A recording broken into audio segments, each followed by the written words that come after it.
The director of the FBI is suing a magazine for $250 million for reporting that he drinks too much. Here's the reason why that lawsuit is actually the story and not for the reason Patel thinks. The Atlantic published on Friday, more than 24 FBI officials went on record stating that Kash Patel was conspicuously inebriated, had unexplained absences, that his own security detail struggled to wake him up. He was so drunk.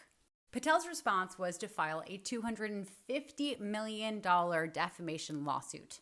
This was filed on Monday morning against both the reporter and the outlet. But here's the legal reality. Patel is a public figure. That means that in order to win the defamation case, he has to prove that the Atlantic published this story knowing that what they were publishing was false, or with reckless disregard over whether it was true or not. That's called the actual malice standard. And it is a very high bar that was set by the Supreme Court in 1964 for this exact reason, to protect the press in these kinds of situations. And the Atlantic already responded.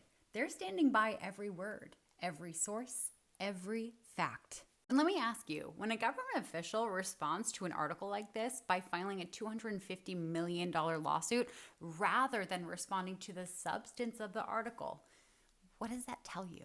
Honest answers only. But here's what I want you to notice. Any FBI agent who had this pattern of behavior would face internal discipline under the Bureau's own conduct rules. They would not have access to the legal or institutional resources to be able to threaten a magazine with a $250 million lawsuit. 24 FBI officials went on record and talked about this guy's drinking problem.